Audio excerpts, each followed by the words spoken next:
Olá, tudo bem com vocês? Como é que vocês estão? Estão escutando o barulhinho da chuva? Tá chovendo muito aqui hoje. Começou a chuva ontem, parou, deu um solzinho e agora voltou a chover novamente. Aí eu tô aqui dentro da cabana para gravar o nosso vídeo de hoje. Bom, o nosso vídeo de hoje vai continuar aqueles assuntos que nós estávamos falando sobre as diversidades. E hoje a gente vai falar sobre diversidade religiosa. E esse é um ponto que pega muito nas pessoas, porque aqueles que são extremamente fanáticos nas suas religiões acham que as religiões dos outros não são boas.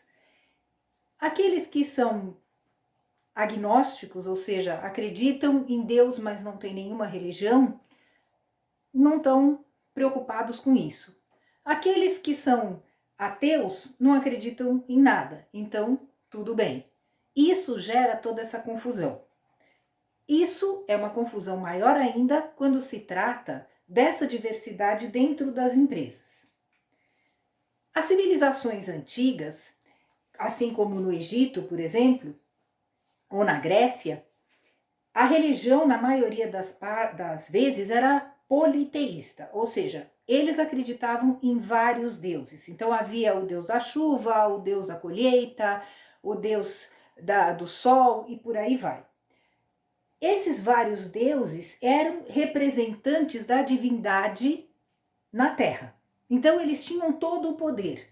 Eles eram escolhidos para mediar o conflito entre as tribos e estabelecer a paz.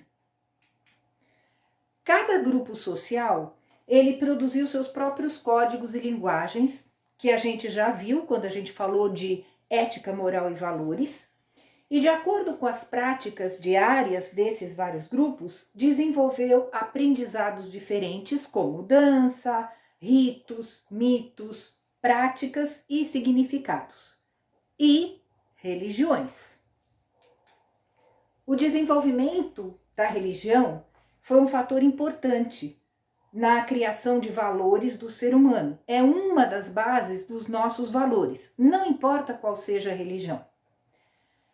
E ela norteia o comportamento, as atitudes e ela dá um sentido ao que acontece no dia a dia.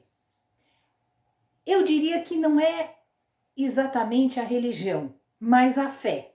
A fé que você tem, que é diferente da religião. A religião, ela tem doutrinas, ela tem ritos, mas a fé, ela te faz acreditar em determinadas coisas e te faz ter forças para dar continuidade no seu dia a dia aquilo que você faz. A religião, ela dá base àquele conjunto de ética, moral e valores que nós falamos anteriormente. No mundo hoje nós temos 127 países que têm culturas diferentes, povos que se misturam entre si, uma vasta diversidade entre culturas, crenças e religiões, e existem muitas formas de expressar todas essas culturas, crenças e religiões, mas conviver com essa diversidade não é nada fácil, é algo complexo e desafiador, e muitas sociedades acabam praticando intolerância religiosa. E em nome dessa intolerância religiosa se propõem guerras. Mas se você pesquisar lá no fundo, essas guerras não vêm por causa do Deus que eu acredito ou do Deus que você acredita que é diferente do meu. Vem porque há interesses econômicos por trás de tudo isso, disfarçados por essa intolerância religiosa. E essa intolerância começa no dia a dia, começa nos círculos de amizades, começa em relacionamentos, e muitas vezes uma pessoa só é aceita, só pode ser aceita dentro de um grupo social se ela praticar a religião daquele grupo, senão aquele grupo simplesmente a exclui, porque não permite que ela tenha algum outro tipo de crença. É isso que a gente chama de intolerância religiosa. A não aceitação da diversidade das diversas crenças. Mas como dizia Nelson Mandela, ex-presidente da África do Sul, ninguém nasce odiando outra pessoa pela cor, pela origem ou por sua religião. Para odiar as pessoas, precisa-se aprender E se podem aprender a odiar, também podem aprender ou ser ensinadas a amar.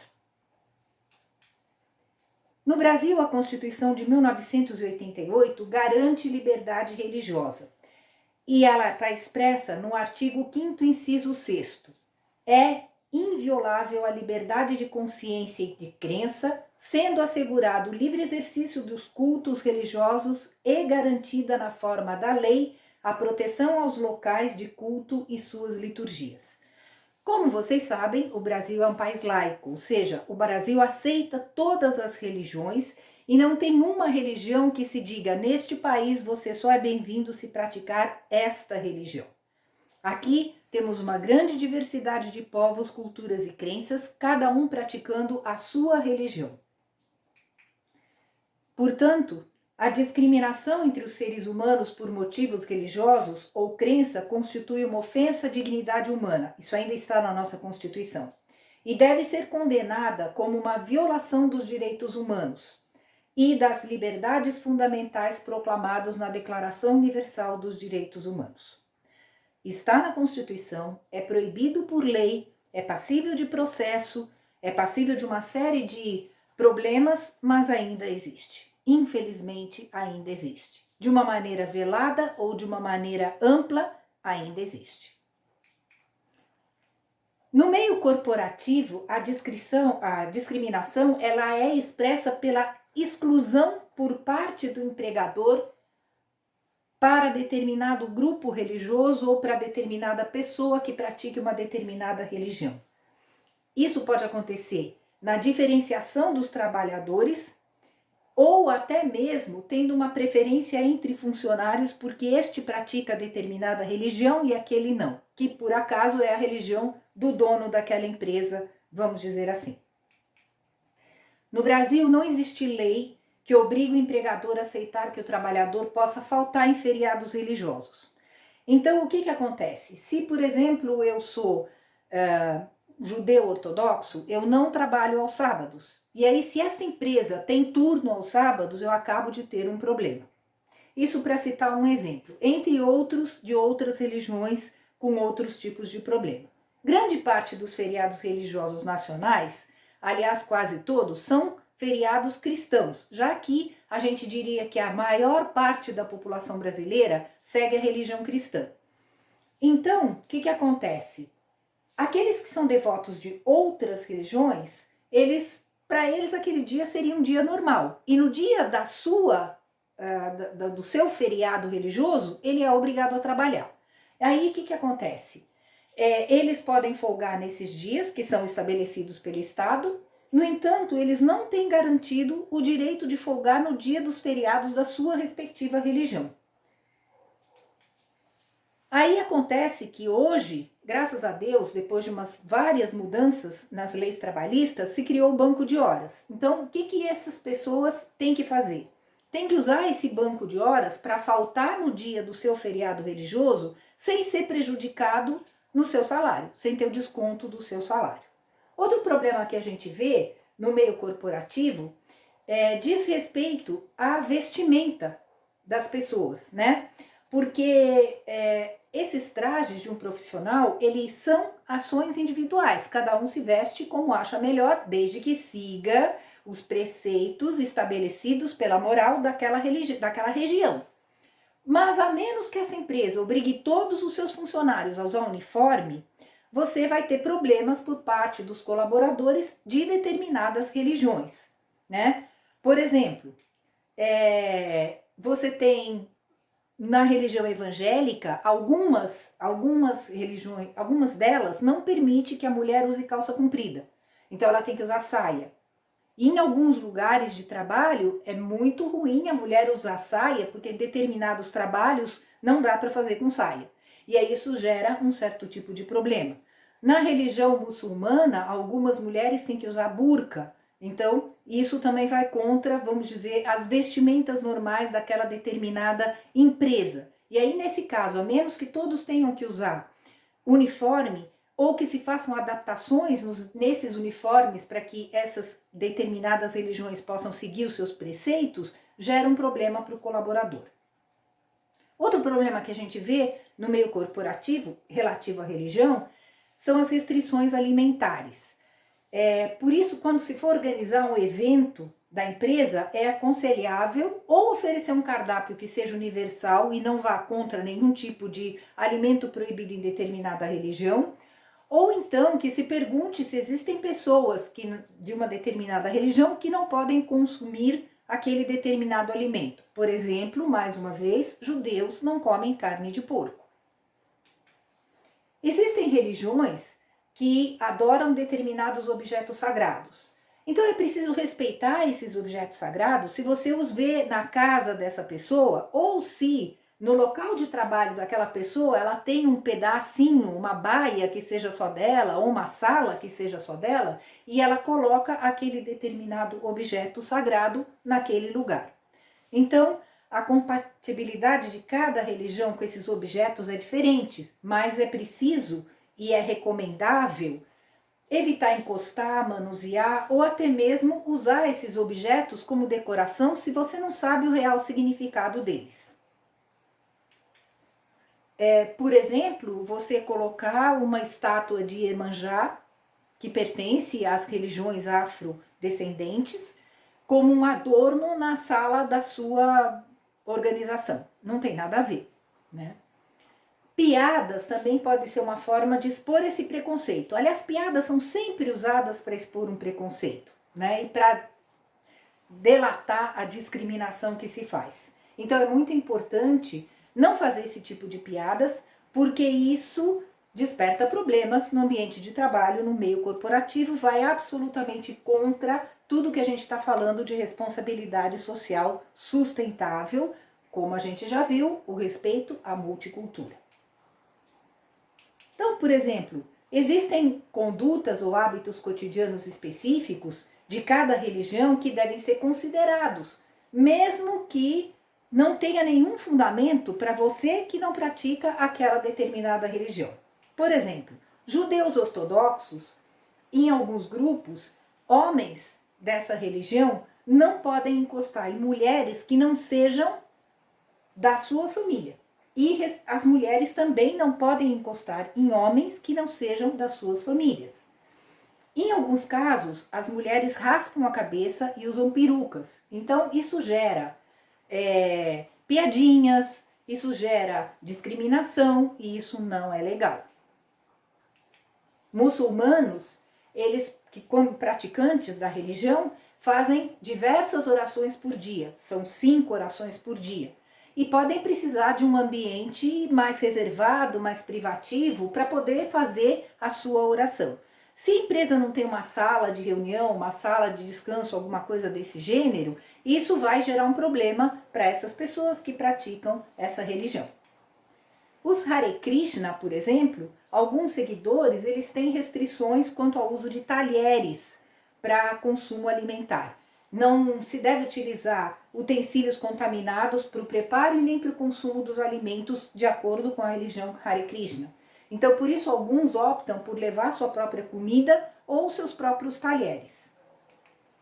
Evangélicos têm diferenças importantes entre essas diversas igrejas evangélicas, mas algumas delas têm a proibição da ingestão de álcool. Então, numa festa corporativa, por exemplo, se determinada pessoa não consumir álcool porque faz parte dessa religião, deve-se respeitar isso e não fazer piadinha com essa pessoa porque essa pessoa não está bebendo. O principal passo para você aceitar as religiões diversas dentro do ambiente de trabalho é você conhecer essas religiões, é você ter aprendizado sobre isso, é você estudar essas religiões e a experiência sobre esses assuntos. Quando você conhece, você não tira sarro, literalmente, porque você respeita o que o outro pensa. Isso faz parte da multicultura, como a gente já falou. Então, a organização que considera a diversidade religiosa, ela obtém esse respeito à multicultura e com isso ela tem um aprendizado contínuo, ela se torna mais consciente e tem um compartilhamento melhor de experiências entre os seus colaboradores. Um bom exemplo disso daí, ou de como gerenciar a diversidade religiosa, aconteceu na Gol, Linhas Aéreas. Quando a Gol comprou a Varig, ela herdou no aeroporto de Congonhas uma capela cristã. Então ali havia a Bíblia, havia crucifixo, havia estátuas de santos diversos que fazem parte da religião católica. Isso era uma herança da Varig. Mas aí, depois de se fazer uma pesquisa, isso aconteceu em 2017, depois de se fazer uma pesquisa entre funcionários, se descobriu que vários funcionários não praticavam essa religião e não frequentavam esse lugar porque não fazia parte das suas crenças. Então eles desmancharam a capela e, em vez disso, em 2018, naquele mesmo lugar, surgiu o Centro de Liberdade Religiosa, que nada mais é que um espaço muito confortável, com uma iluminação suave, para que as pessoas vão até lá e façam as suas orações, as suas meditações, não importa em que tipo de crença essas pessoas estejam. Isso gerou um ambiente muito maior de empatia, amizade, simpatia, acolhimento, e entre todos esses vários funcionários colaboradores da Gol Linhas Aéreas que frequentam o aeroporto de Congonhas. Esse acolhimento, essa informação, esse cumprimento da legislação levam ao respeito. E isso é o mais importante de tudo quando a gente fala de diversidade religiosa. Porque a religião é um dos conceitos mais fartos de uma cultura, ela pode ser usada para você transmitir conhecimentos entre as pessoas e coibir, seja pela falta de aprendizado, seja pelo preconceito, prejulgamento ou discriminação, não deve ser um comportamento aceito em nenhum local, em nenhuma organização, muito menos no mundo do trabalho, onde as pessoas convivem, exercem as suas profissões e passam a maior parte do seu dia, porque ali elas estão construindo seus sonhos de ter a sua casa própria, seu carro, sua viagem, enfim. Então, é muito importante a gente perceber que, embora diferentes, Deus é um só. Não importa como você o chame. Esse Senhor, Criador do Universo, não importa o formato que ele tenha, não importa como você o veja, ele é um só. E aí eu vou contar a minha experiência sobre diversidade religiosa. Meu pai era judeu, minha mãe era cristã, nascida na religião ortodoxa. Eles se casaram, cada um deles respeitando a sua religião. Eu fui criada nesse ambiente e meu pai dizia: eu quero morrer de bem com todos os santos. Então, se era um feriado religioso cristão, ele respeitava, fazia questão de comemorar exatamente do jeito que deve ser. Se era um feriado religioso judeu, ele fazia a mesma coisa. E na minha casa sempre houve uma harmonia muito grande na questão da religião. Esse símbolo que eu estou usando é o Rai. O Rai é um símbolo judeu que significa vida. E eu uso ele porque ele me representa. Mas quando eu era jovem, adolescente, e eu frequentava o Balneário Guarujá, uma das praias mais famosas do estado de São Paulo, lá existe um grande número de pessoas da religião judia. Só que eu era vista como filha de mãe não judia, ou como é chamado no meio, goi, e filha de pai judeu que se casou com uma cristã. Então, muitos dessas pessoas que frequentavam esse mesmo lugar me discriminavam por isso. Não me aceitavam no grupo, não me aceitavam na patotinha. Para uma jovem adolescente, recém-chegada da Espanha, eu vim para cá com 10, 11 anos, isso foi bastante difícil. Mas eu aprendi a conviver e aprendi a respeitar. Isso me trouxe o conhecimento que hoje eu tenho sobre as várias religiões, sobre a diversidade religiosa e sobre o respeito que se deve ter, não importa qual é a crença. Na próxima semana, a gente vai ter uma live e eu quero que vocês participem dela. Então eu estou convidando todos vocês, fiquem atentos porque eu vou comunicar para vocês pelo Instagram, pelo Facebook, pelo próprio YouTube, se der, eu vou comunicar para vocês o horário dessa live. Provavelmente ela vai ser na quinta-feira, às 16 horas, com o Luiz Eduardo Dix, que é uma pessoa que está nesse meio de responsabilidade social corporativa há muito tempo, responsabilidade social sustentável, e ele vai nos contar um pouquinho da sua experiência na prática. Eu aqui tenho contado para vocês algumas experiências, tenho contado para vocês algumas vivências, mas ele trabalha nessa área, então ele tem muito mais bagagem para contar isso tudo pra gente. E depois a gente volta com os nossos vídeos sobre diversidade e vamos falar sobre outra diversidade que no Brasil é bastante complicada. Aliás, não só no Brasil, étnico-racial. Muito obrigada a todos. Espero que vocês tenham gostado do vídeo de hoje. O pensamento de hoje é: não se pode convencer, apenas transmitir. Espero que eu tenha conseguido transmitir para vocês aquilo que a gente está falando sobre essa semente, diversidade religiosa. Tchau, pessoal. Até semana que vem. Se gostaram, compartilhem. Convidem um amigo para que ele também se inscreva no nosso canal. Um beijo no coração de todos e até semana que vem.